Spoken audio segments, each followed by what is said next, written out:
Selamat sore pemirsa FPPM Channel. Hari ini Jumat 3 Februari 2022 bersama saya Ayu Mira, Wasekjen dari Lembaga Pengaduan dan Pendampingan Masyarakat, dan bersama saya hari ini hadir salah satu korban PMI unprocedural yang sudah kita bantu pemulangannya dari Arab Saudi. Mungkin bisa diperkenalkan terlebih dahulu Mbak namanya? Perkenalkan, nama saya Erna Sulistiawati dari Lombok Utara. Saya perwakilan pegawai yang dipulangkan oleh lembaga LPPM. Bisa tolong diceritakan pelan-pelan Mbak, dari awal perjalanan Mbak berangkat sampai di Saudi, sampai pada akhirnya kami dari LPPM membantu pemulangan Mbak. Ceritakan dari awal. Ya, awalnya kan karena karena kepengen Perubahan nasib mencari nafkah begitu ya? Iya, perubahan nasib, terus ya sponsor yang menjanjikan yang enak-enak lah ya. Ya. Surga lah yang dijanjikan, Iya. neraka yang didapatkan gitu ya. Iya. Dan setelah sampai sana itu hasilnya ya tidak sesuai dengan ekspektasi. Awalnya Mbak Erna tahu nggak sih kalau diberangkatkan ke sana itu secara unprocedural, ilegal lah ya, kita biasa mengenalnya ilegal. Tahu nggak sih, dikasih tahu nggak sih sama sponsor itu? Enggak sih, cuma dia bilang ya resmi aja katanya. Resmi katanya. Iya. Moratoriumnya itu bahkan sampai saat ini belum dicabut. Terus yang dijanjikan sama sponsor itu yang maksudnya surga itu apa sih? Gaji atau apa segala macam itu yang dia janjikan itu? Ya enggak, katanya sih gajinya banyak ya. Gajinya banyak, Iya. nominalnya sekian. Iya. Bisa lebih spesifik disebutkan berapa nominal gajinya? Nominalnya katanya sih 6 juta ke atas. 6 juta ke atas. Ya, 6 juta ke atas. Akhirnya tergiur lah ya oleh bujuk rayu sponsor itu. Iya. Rupanya nyatanya yang didapatkan itu apa? Ya nyatanya di bawah 6 juta ke bawah jadinya. Terus itu pun kita tanggung sendiri Semua tanggung sendiri. Keperluan pribadi, makan, segala hal itu kita bayar sendiri. Jadi gaji kita itu ya nggak sesuai sama yang dijanjikan. yang menurut Mbak sendiri kan sudah sampaikan sama saya, Mbak itu sakit di sana itu ya, dan memang buktinya ada, bahkan bisa dilihat sendiri oleh pemirsa FPPM Channel ya, bahwa Mbak ini memang sakit, beliau menderita tumor di telinganya. Bisa ditunjukin Mbak? Jadi ada memang benjolan sebesar inilah ya. Dan di sana dibilangnya nggak sakit, sudah kelihatan jelas-jelas di depan mata. Seperti ini masih dibilang nggak sakit. Dan untuk biaya pengobatan sendiri seperti penuturan yang Bu Erna sebelumnya kepada kami, Bu Erna bilang pembayaran untuk berobat ya ke dokter itu tidak ditanggung asuransi, tapi beliau memang membayar sendiri. Betul nggak? Iya benar. Katanya sih kalau dioperasi di sana katanya disuruh bayar. Ya cuman gitu, bayar sendiri akhirnya di ujungnya. Tetap bayar sendiri ya? Tetap bayar sendiri. Pedih ya di sana ya? Oh, menyakitkan. Sangat ya? Sangat-sangat pakai banget. Oh iya, awal pertemuan Mbak Erna dengan sponsor itu seperti apa? Awal pertama kali bertemu dengan si A, si B, si C itulah. Gimana awalnya? Mbak yang mencari atau dia yang menawarkan? Dioper-oper gitu. Oh, jadi pertama bertanya dulu Iya, ya? bertanya dulu. Oh yaudah sih, ini ada yang suka memberangkatkan gitu ya? Apalagi ditahu itu paspor gitu. Oh, Jadi, sudah ada. Karena memang sebelumnya Mbak sudah berangkat. Iya. Oh, sudah selesai lah ya itu. Iya. Terus karena ingin berangkat lagi, berharap sesuai dengan yang sebelumnya, gitu kan? Padahal sebelumnya juga nggak sesuai ekspektasi juga ya? Iya, sama. 11-12. 11-12. Deportasi yang sebelumnya Iya. dipulangkan langsung ke Medan. Iya. Yang kedua ini lebih parah. Lebih menyakitkan lagi. Lebih menyakitkan. Makan sendiri. Oh iya. Proses pemulangan kemarin itu kan setelah kita bantu untuk memforward surat-surat berkas-berkas itu, proses pemulangan dari majikan seperti apa sih? awalnya kan 1 minggu nih di majikan. Ya.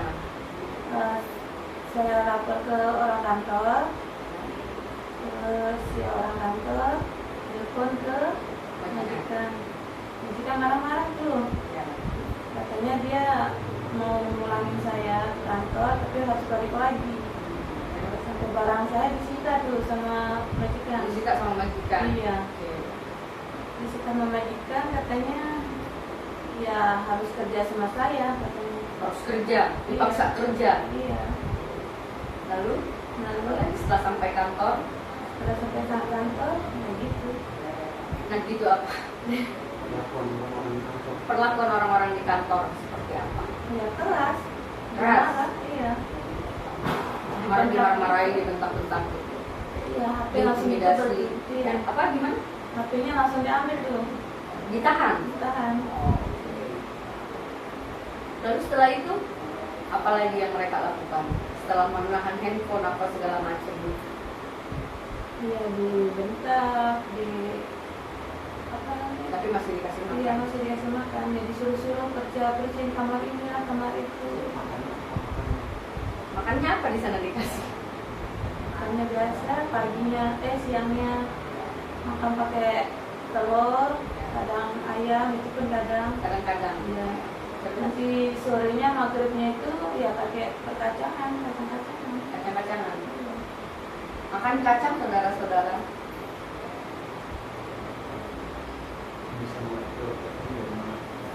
Oh iya, Mbak Retna, kenal LPPM dari mana? Nah, LPPM itu dari teman. Dari teman sebelumnya sudah dipulangkan sama LPPM. Iya. Jadi diceritakan prosesnya seperti apa sama teman itu sampai akhirnya Mbak Retna memilih untuk membuat pengaduan ke LPPM. Iya. Prosesnya yang dijalani LPPM seperti apa yang Mbak rasakan di sana? Setelah orang-orang di sana menerima surat dari kami. Perlakuannya dari sebelumnya kasar keras sama Mbak. Iya. Akhirnya alhamdulillah Melulu. baik. Enggak pernah dapat kasar lagi. Ya, enggak dibentak lagi ya. Biasa. Akhirnya disuruh untuk menunggu. Ini suruh untuk menunggu Menunggu berapa lama di kantor? sekitar 2 minggu. 2 minggu sampai akhirnya diberikan tiket ya. Ya, dipulangkan ke sini. Setelah Mbak sampai di Indonesia ini bertemu dengan saya secara langsung, kesan yang Mbak mau sampaikan kepada pemirsa LPPM channel itu? Bahagia banget ya. Bahagia ya? Iya, nggak nyangka itu loh sampai di Indo begini. Nggak nyangka sampai sekarang juga masih belum sangka kalau udah terbebas gitu dari Dari penjara, dari tekanan. jiwa, dari tekanan. Iya. Jadi pemirsa, kebanyakan memang PMI kita yang berada di Timur Tengah itu mendapatkan perlakuan yang kurang layak.